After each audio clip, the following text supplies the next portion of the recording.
Hi, everyone, and welcome to the End of Life Journey and Beyond, the Sands of Time. My name is Lisa Strahs-Lorenc, and I am a bereavement therapist, specialist, actually. Welcome, Susan. Nice to see you again. Welcome, Lisa. So nice to see you. I'm happy that we're here this week. Um, hmm, and sometimes our topics are a little lighter than others, right? So this week's topic is I'm Susan Capurso, End of Yes, Life there you Doula go. Legacy Good, Specialist. good. I'm so used to our videos, I I forget know. to introduce myself sometimes. But in thinking about this topic, it's a tough one for either the person going through the challenges of this type of grief, or you may know somebody going through this type of grief, and it's not, should we say regular or normal? There's no regular or normal grief, but there is one type of grief that's a little bit stronger than the rest. And we're going to talk about that today with you. So, Lisa, I know you've had some experience with this lately. Right, right. So I'm going to call it becoming unstuck. Yeah. Grief is, of course, experienced differently with each of us. I see people emptying closets really quick. I see people selling homes. I see people dating immediately. But then I also see people still living in their homes after many, many years. Clothing is still hanging in the closet, and things are as, quote, they were. That's okay, except that as far as moving on or doing anything else with their lives, it's a problem.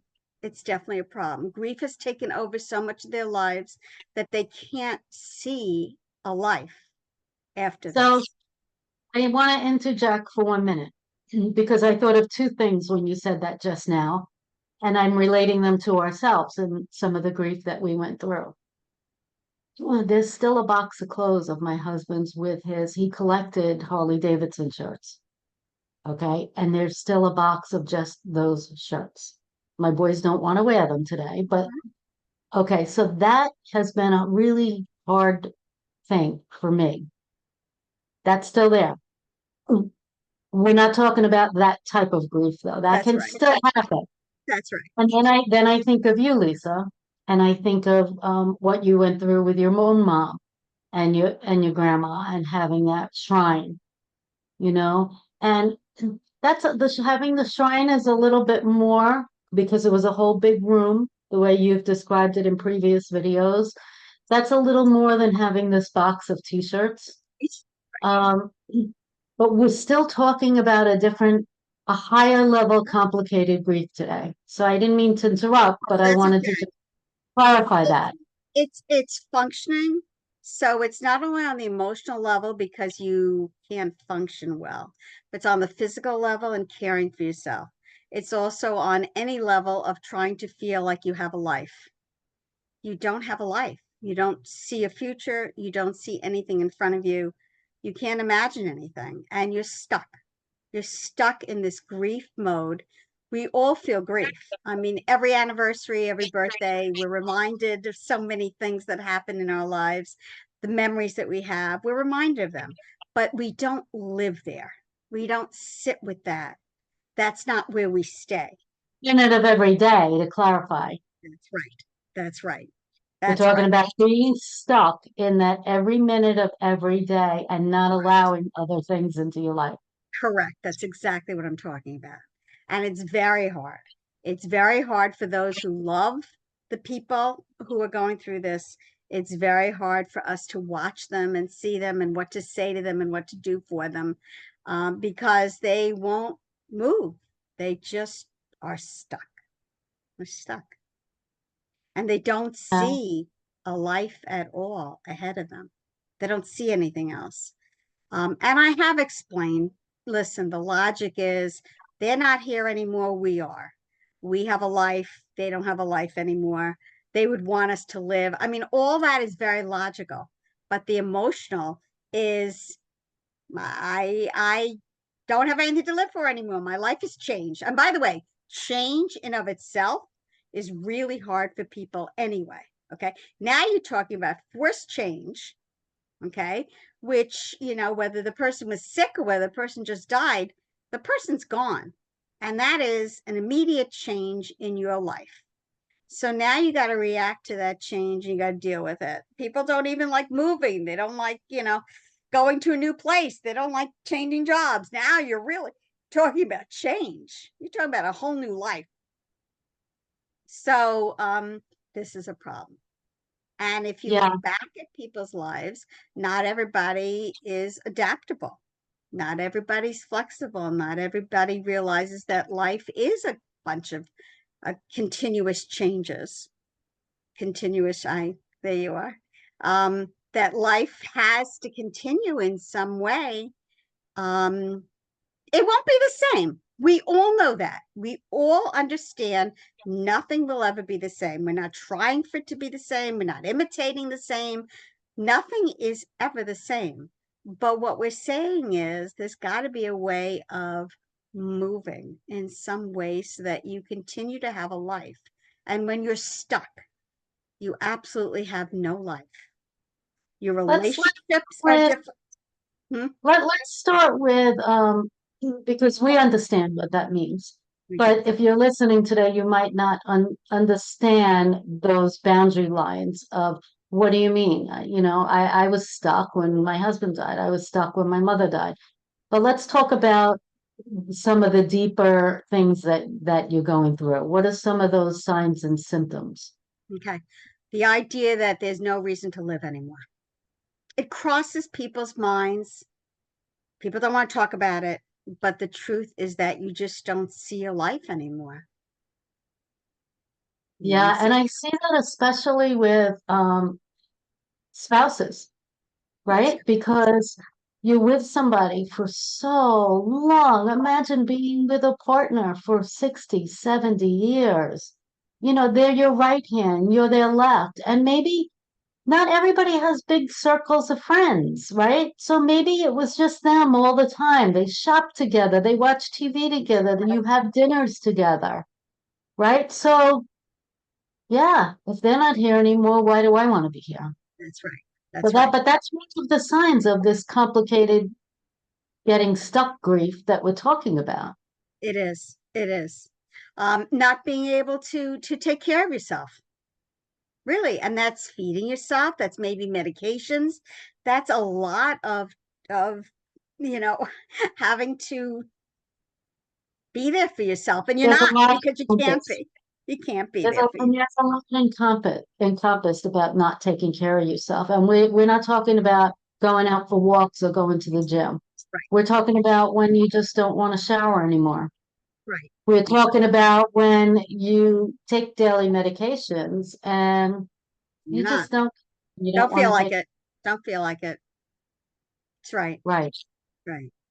This is So those are serious. This is signs. serious stuff because it is about your life and it is about how you're going to, in some way, move on. And I'm not talking about forgetting your spouse or your father or your mother or your child or anything, but we're talking about still trying to have some life.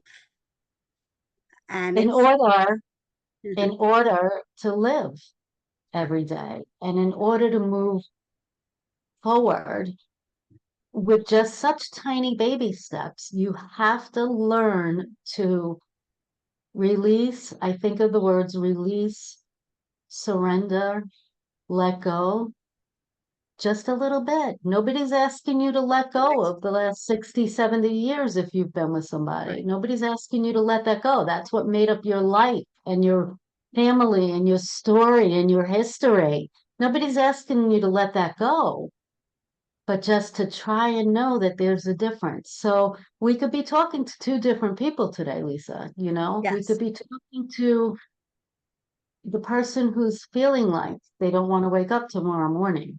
And Yeah. this has been a year or 2 years later or 3 years later. Yeah. That's bad.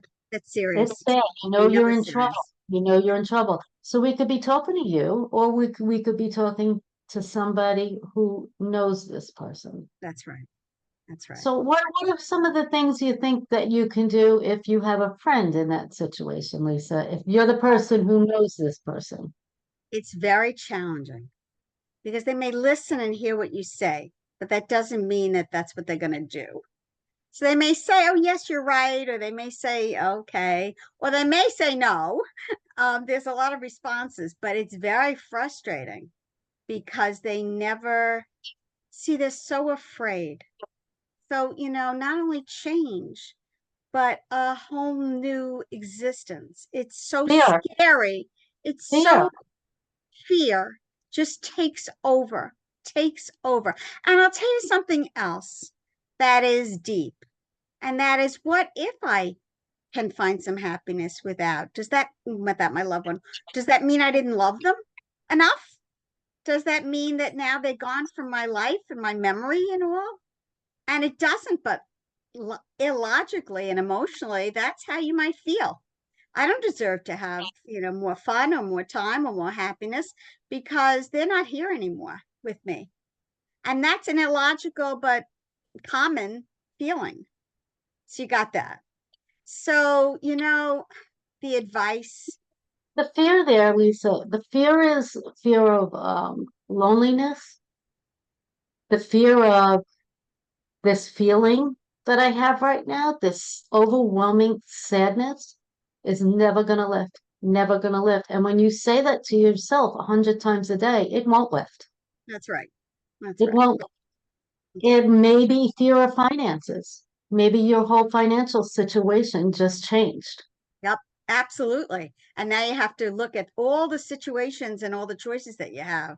And, you may not be happy with the choice, but it might be something you have to do.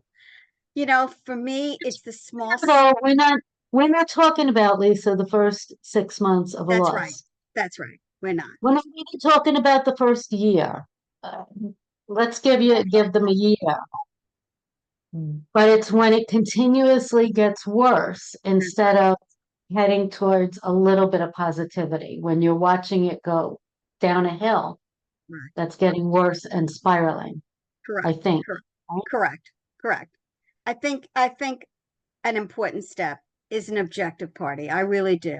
I think people who are therapists who can be objective, because friends are not objective. We care, we love, but, we're not objective. So at least somebody who's professional and who and understand and who can hopefully do some exercises and some suggestions, that's a step. I really do believe in professional help. I also believe in there are support groups, by the way, that manage people after the first year. They say we need to help people, not just bereavement, but moving on. I know moving on group actually here on Long Island. And I think there might be after 2 years, but their idea is not to deal just with the bereavement, but to deal with, okay, so what do we do now with our lives? And I think that's a great idea. And so let's talk about groups. So there are groups. There are widowers groups. There are groups through COPE because they deal with, loss of children and family members. There are lots of organizations that deal with this and that have online groups. You don't have to go somewhere, but just to be around people so that you're not so alone. Being alone like this is very bad. The more alone you are, the more isolated you are, the more disconnected you are with life. And that is just so tragic because it perpetuates that cycle of I have no life, so I can't have a life and I won't have a life. It's all together. It is. It's a perpetual circle. Another thing, Lisa, is if you're the person listening today that knows somebody who's in this very complicated level of getting stuck in their grief, um, just know that there are professionals out there that specifically work on this depth of grief. Okay, they and the way that I could suggest you starting, because first of all, you have to find somebody that resonates with you and your person. So for us to give you a phone number to call, it wouldn't work. You have to do a little bit of this on your own, but there are many hotlines, right? Many hotlines that are open 24/7. Okay, even for if somebody mentions anything about I don't want to live anymore. Okay, well, that's a suicide hotline, and there are many of suicide hotlines. They can at least guide you. You can make the first phone call, You can take the first step and make the phone call to find out if this would be a good phone number for your friend to dial, suffering in this amount of loss. Maybe it's not, but maybe it is. And if it's not, hopefully they're a professional enough organization that they could tell you, well, no, call here, because they really deal with grief when it's this level. Start with that. Yeah, Susan, the problem is just starting. This Well, unstuck. who's listening today and knows Yes, has a thing like this, yes, yes, you can do that supportive work yes, yes. that conversation, So even sometimes when you've done the research, you've right? given the information, you've done things, for them to do that and do the next move is just overwhelming, completely overwhelming. It's more than they can handle. So And what are we short of dragging somebody in a white lab coat to their house to help give them a push? What so can I've we had do? so I've seen it. I've seen family members do that because they're so worried about their parents or their sisters or whatever it is. Okay. They're worried about their family members. And they're trying to protect them so that they live and they have a life. Um, and then what? And then what? Right, we need to give that answer today. That's why we're doing this video. But that's why this is a hard topic, because there's no definitive answer. That's right. There really isn't. That's right. You You know, can't make somebody want to live. You can try and help them in whatever way you can, show, the way or give them resources or whatever. But in the end, if they have absolutely no desire, you know, sometimes you just have to overcome that. Like people say, well, you have to live for your children, or you have to live for your grandchildren, or there's other reasons to live besides yourself. And some people react to that. They want that. That's helpful to them, that it's not just them that's going to be affected by their actions. It's other people who love them and care about them. So sometimes that's helpful to know. Um, I don't know, it might make them feel guilty that they haven't done anything for themselves. what about, this was just crossing my mind as you were speaking, because I'm trying to think of um, different things that you could do when somebody's that deeply engrossed in their grief. I know that I know that by being in your same space, by being in your environment, especially if it's the place where you lived and loved and were with that other person, because now when you walk past the living room, you're not seeing them in that chair. You're having dinner alone at the table. So if it's all right, so this is for both of you, the person who wants to help and for the person going through this.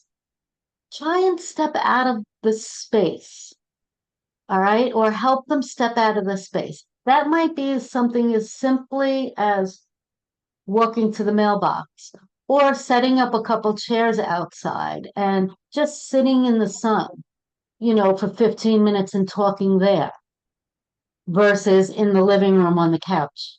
Mm-hmm.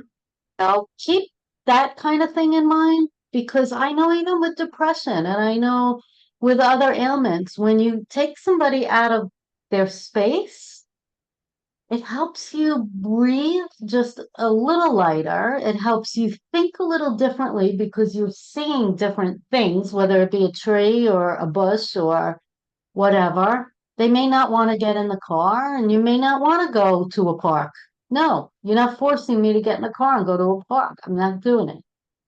But maybe there are smaller baby steps that you can take just to get them out of the space. Yeah, that's a good Because this idea. is very horrible. Yeah, confining. Yeah, Yeah. you're right. That's a really good idea. It's a really good idea.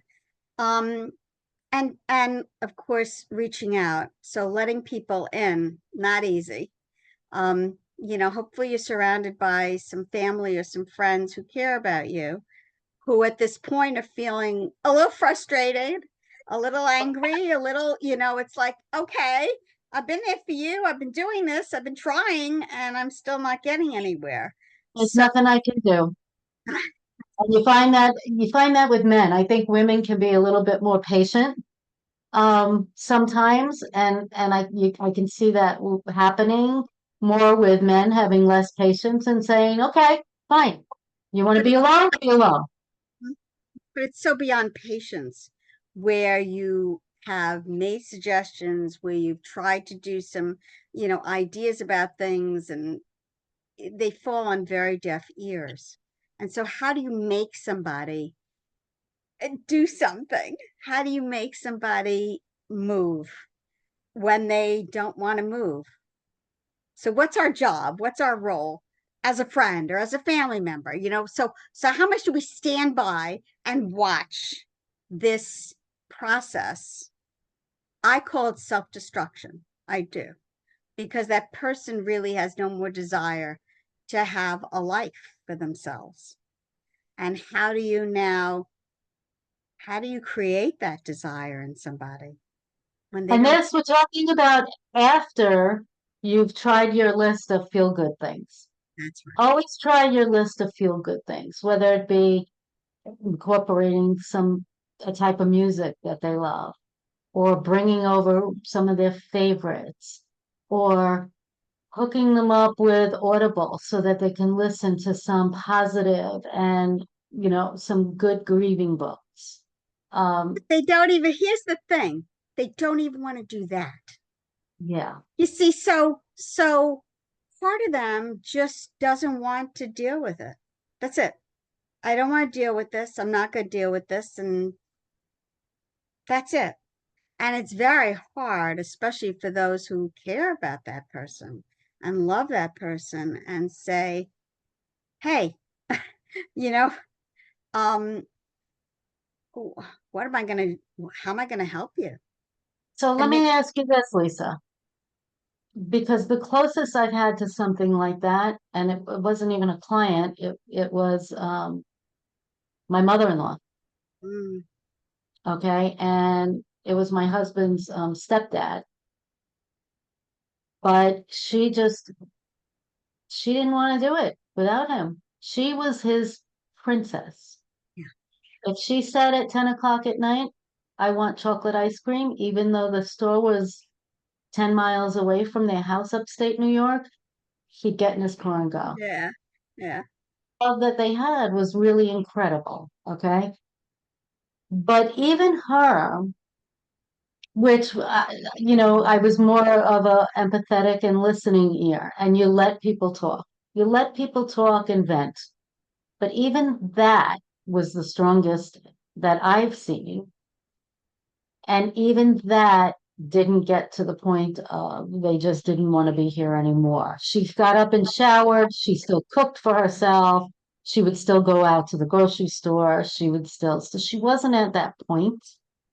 Um, but I believe that you've had somebody in your life that was at that point. So we're at the point here now where we're talking about what can you possibly do. So what are some of the things from your own experience that you've been able to do? And don't say nothing because there has to be something. If somebody's watching this video, they want an answer, Lisa. I know that. I know that. So it's more than listening. You can listen till the cows come home, but listening doesn't change somebody. Listening doesn't make somebody go in a different way or move in a different way. It's more than just, I love you, I care about you, and I'm so sorry he died, and I'm so sorry you don't have him in your life anymore. It's more than that. And I have dragged someone to a clinic to be assessed. And listen, there are medications that people can be on that are antidepressants, which, help. They relieve some of that, immediacy of the depression. There are things like that, and it needs to be overseen by a psychiatrist and someone who, will get to know you so they get to know what's happening in your life and how you're reacting and what you're doing. So, but again, the person has to take their medication. The person has to still take care of themselves. Right. And you don't live with them. And You you don't don't live with them. That's and right. I'm sure that they're incorporating these things. That's right. That's right.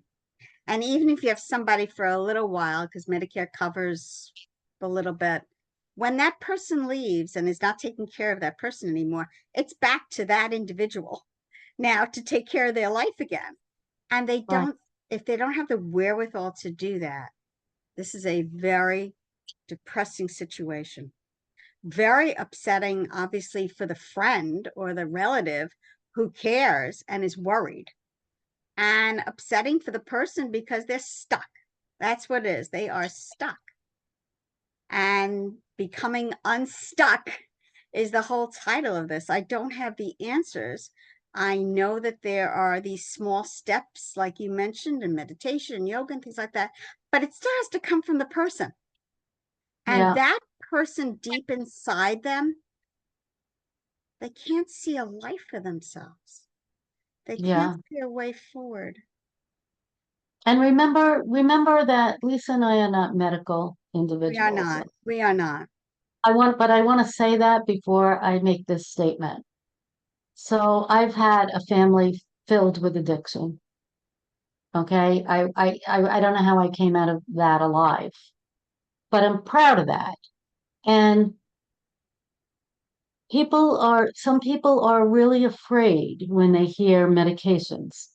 Okay. When they hear they don't want to go on medications, they don't want to take more pills, they don't want to take, oh, it's not going to help. Okay. But I have known people that have taken antidepressants that are very depressed and they do help. They Yes, they, do help. yeah, they do. Sometimes the first one doesn't help, you don't feel a difference. So the doctor will try you on a second one because a particular pill will react with your particular hormones and chemistry more than the next one will. But they're not bad when you're in a situation like Right. this. And So don't be overseen by a fooled. professional who Of course. understands this issue and understands you. I mean, you have to get somebody who will know you. They're not just handing out medications, they're not just handing you drugs. They're dealing with your problem, and this is an antidote for a beginning step. But So what good worries luck. me is what you said before. That doesn't mean They're going to that take it. you'll go home and then they'll take that pill the next day. I know. Now you can come up with all kinds of ideas. You can have Alexa remind the person. You can have phone calls, with your app on your phone. I mean, you can have all kinds of ideas, but they still have to do it. They still have to take responsibility for themselves, and they don't want to. So So let me ask you this, Lisa, because I know you've traveled down that road a little bit. All right. So you still have to go home at the end of the day. You can't force somebody to do something they don't want to do. We're discussing that today. Um, what is what is your thought process now on that once you go home? You know, I how think there's a point. I think there's a are point you where, dealing with as yeah, between family and friends, there may be different answers. But at some point, I think you take a step back and you say, look, I cannot do everything. I cannot be everything. I cannot see everything. You take a step back. You check in. You check in once in a while, but you because just, it can be a burnout oh, for you absolutely. if you're the only Absolutely. person involved. So part of your responsibility maybe, and it not necessarily is your responsibility, but I'm just saying maybe it should be a little responsibility, but you know the phrase, it takes a village. So maybe you would try and get as many people involved as you possibly can, whether it be old friends, a neighbor, a cousin, an aunt, and to children, to get these people involved and to know the truth of the situation, right? Is that one thing? I think that I think you Sure, did a little of that. I've done that, but there's been rejections also. The highs and lows of family, where family is aggravating or frustrating or they just too much. So the highs and lows, you become Because they totally don't involved have with family. patience. Here's what happens to people, especially when they lose their spouses. They become the ultimate grandma or grandpa so that they don't have to worry about their own lives. They're busy overseeing their grandchildren's lives. But here's the thing, they haven't really created anything for themselves. So they can every day babysit or they can every day go to games or whatever else. But at some point, they'll realize that they have nothing else for themselves. Wonderful to be part of a grandchild's life, wonderful to be part of a family's life. But what about you? What is the rest of your life? It's an issue. It's an issue. And I know people who have made their children and grandchildren their whole lives. And look, that's their happiness or that's what they want to do. Um, that's their option. But that might not be the happiest option for them. And they may decide that they begin to resent it. And once they start feeling resentful, you have a problem. And I've seen that too. Because they can feel used and they can feel that they're just being asked because they're the grandpa or grandma, and now, But I okay, think we off track just a little bit because now we're thinking of that person who's giving her life to her children and grandchildren. And I really want to stay on the person that could care less about your life or the grandchildren, could care less about them. And I'm not giving my life to them. And I'm not giving my life to the grandchildren. I never see them anyway. And guess what? They'll get over it and move on without me. I'll good, be a memory. Look at the photo album if you want to see me. I okay, hear a good, lot of that. good, yeah, Hear a yeah, lot of that. So at the yeah, end of the day, you have to go home. You have to go home. So I don't know. I want to just give people solutions. I want to offer yeah, value and education and solutions for you to make this better. But like Lisa's saying, we really can't. We can't make grief better to begin with when it's on a lighter level, that's right, that's right? So getting the people involved, maybe it's at a point where somebody needs an aid yep, at the permanent aid, house. yep, permanent aid, Calling some of these support groups that are grief suicide hotlines. I don't know, maybe people who specialize in that very niche could tell you where to go or what to do or who to call. That could help a little bit more than you can or Lisa can or I can, but then but but then there's still the motivation to do it. You can supply names, you can supply phone numbers, you can supply information. Are they going to make the call? Are they going to pick up the phone and say, I'm looking for some help? It's well, scary. that's what I mean. So I think the first thing in getting somebody to want to pick up the phone and actually have that conversation or take that shower or to take that medication that day. I think the number one thing is to try and lighten up that chemical imbalance that's going on. Yeah, yeah, And I think that would be some type of antidepressant. me too. And Me too. maybe it means you stopping in or having that village, that support group to show up a different person every day at to 9 o'clock in the morning before they had time to take their medication to make sure they're taking the medication. Keep a log. Sign your name that you were there. Check it off. She took the medication or he. Um, because I've seen that help. I'm not a drug advocate, but like I said, antidepressants can help. And if you're at Yes. that deep of a stage where you're talking about ending your own life and you don't want to be there, maybe you need some help with those chemicals a little bit. And maybe that might be the way to go. Yeah. You know, Yeah. Yeah. Lisa and I are just pulling at what we know. So please don't Yes. send any bad comments that we don't know Yeah. what we're talking about. We're No, just to help. we have experience. We've dealt with people in all stages and ages. And we've seen different people and how they react. Look, I've seen people after 4 months, they're dating already. Okay.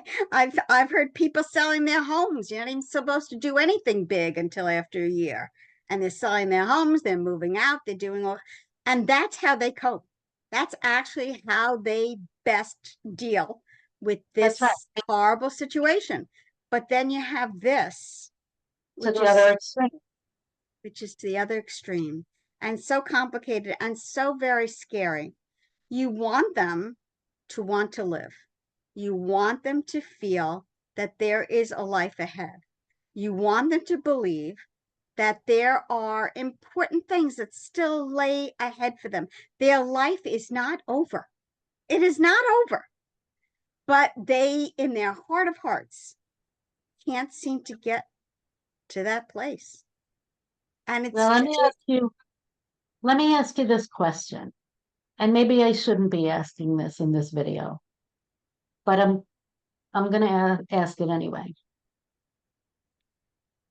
Do you think that this extremeness, do you think that it can possibly have something to do with one's personality? absolutely. The way that There's they've no, been their there is, whole lives. So like if as, you're yeah, a yeah, positive, prayerful person and always saw the best in everybody and made people feel good and smiled everywhere you go and looked for the magic in every single that's day, right.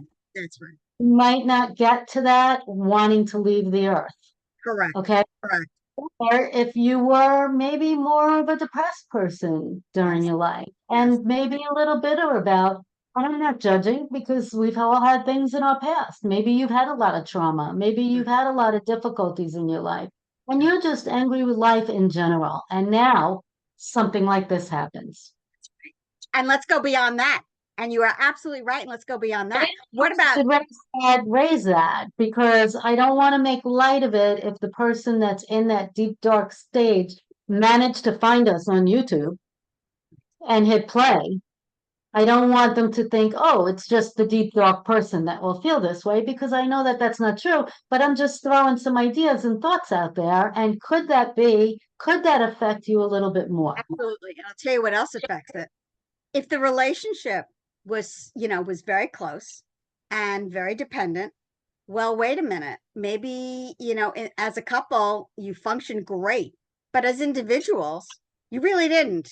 You were such a couple all the time that you weren't individuals enough to, To to be an live. individual, That's to be an right. individual. That's You right. answered each other's questions. You knew each other's thoughts.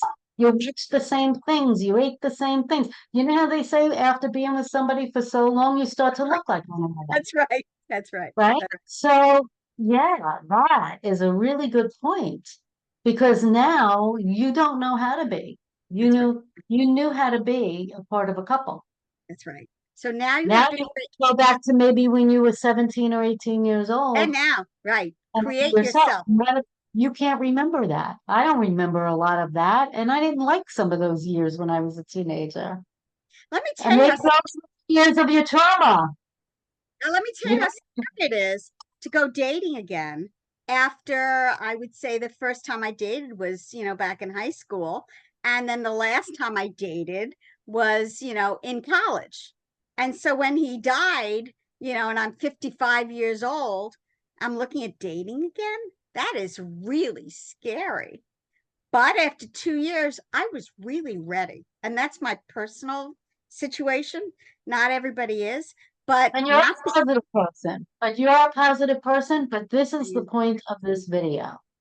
So maybe it took you 2 years, but you've managed to get back up on the horse, not just with dating, with work, with your hobbies, with your children and your grandchildren. right. Okay, so we're talking about when all these things are not in the horizon That's right. That's right. That's and right. you just don't And want to of it right. anymore. And I'm not saying that dating is right for everybody anyway. I mean, some people are fine. You want to be single the rest of your life? My mother said it. My mother said, I've already gone through 2 marriages, an early divorce back in the time where you don't get divorced in the 50s, and my father dying. And she says, I'm done. And I said, okay. And she had myriad of friends who still were very close and who never left her, involved her every single time, whether it was couples or not. And they were very, very close all the years of her life. So she was happy that way. She stayed in the house, sold the house, then moved to an apartment. I mean, she coped. She coped. But we're talking about people who can't cope with even that much, can't even figure out. So I disagree a little bit with the whole married and dating thing and having that to get back on the horse and do, because some people may were not daters to begin with, and maybe don't miss that or want that. That's what I'm So saying. there's plenty vibrant, Absolutely. thriving, That's what I'm saying. single men and women Correct. who find joy in their work Correct. and their children Correct. and their friends. And so that's okay. It's That is not okay. that we even mean that. Correct. Well, It's when that's you what I was can't saying. find, Was yeah. happy. Mama was very happy. And who would have told her that she shouldn't do anything? I mean, listen, her friends tried to set her up many times, but she wasn't interested. So it's fine. It's fine, whatever Yeah. life you decide to That's choose. just a small piece Yes. of getting back out there that we're talking about. But whether it's that, whether it's going to the grocery store, whether it's visiting with a friend, whether it's taking the medication, Right. whether it's showering and your hygiene needs and not taking care of yourself. That's It right. could be That's a right. number of 150,000 different things in your daily life. That's right. But when some time has gone by, and don't judge that because it doesn't have to be a month or 6 months Right. or even a, Right. Right. I'm talking about going on to your second year or third year, and you still want the blanket over your head. Mm-hmm. Mm-hmm. Well, then there's some other things that may need to be done at that point, and that's what we're trying to just help you make the distinction today. That's right. That's right. It is a very difficult decision, and so many people have a past. They have their personalities, they have their things that have happened to them and how they've reacted, and they come back with what they know, and what they can do, as limited as it is. Some are Right. doing their best. I love that we brought the point up about change at the beginning because so many people don't like change. And the littlest things, they won't change their toothpaste because That's they've right. used it 30 years. That's Right. Right. so it doesn't matter. Change is hard. Some people thrive on change and look for the magic in a new possibility and a new change every day, and the wonder of it all. We're Yes. here on this planet for such a short time. We I should know. all look for the wonder in every single day. Yes, we should. But if some people don't like that and they're stuck in their ways to begin with, they might even be more stuck now after such a big, giant loss in their lives, right? That's right. That's right. Listen, we've given some examples. We've Yeah. given some ideas. We cannot solve everybody's problem. We're not here to do that, but we are here to discuss topics that are very complicated and that are very challenging for people that people don't talk about. That's why we do this, and Yeah. I feel like we have a handle on it because we've both been involved personally. We know personally what it is like. Look at the And losses you professional. had. You had in those 2 years, what, 14 losses in 2 years? That is just more than any one person can handle. That really is. It just Right. is. And for me, my whole life dealing with loss, understanding that there's no promise tomorrow. I knew that. I grew up with that. So I had a very different philosophy than my friends who didn't look at life that way. I appreciate it every day. So again, we go back to who we are, what we are, our personalities and skills and all, and we do the best we can. We cannot make somebody be what they're not, but we can try and be there for them and help them as best we can. And help one another. And that's what we're doing today. That's So we right. hope this video helped in some small way. Reach out to us at any time. Our websites are up there, our phone number, and we'll be happy to help or offer you some referrals, Yeah. resources, and services if we Yeah. And we can. love your comments because comments are really important. And share this with other people, Yeah. who you know or who are Never know who relatives. it might help. Yeah. Yeah. People like feeling that they're not alone, That's right. that they're not alone in something. And not that misery likes company, but knowing that I do learn from other people who've been through that and can offer me some insight and value into what they've been through to help me maybe see things in a little bit different perspective. And that's the only reason that we do this video for you. True. And So by the leave way, those, that share button is so simple. You press that little share button and you can share in a text, you can share in email, you can share oh yeah, um I can see the link. Facebook, you can do just press that little share button. It is so simple. You don't have to be a technology whiz to do it. Yeah. Okay, so just do that. So again, Lisa, another great conversation today. Enjoy the beautiful week we're having out there, and I will see you next Monday. Sounds great. Take care, all right? Okay, bye-bye. Bye.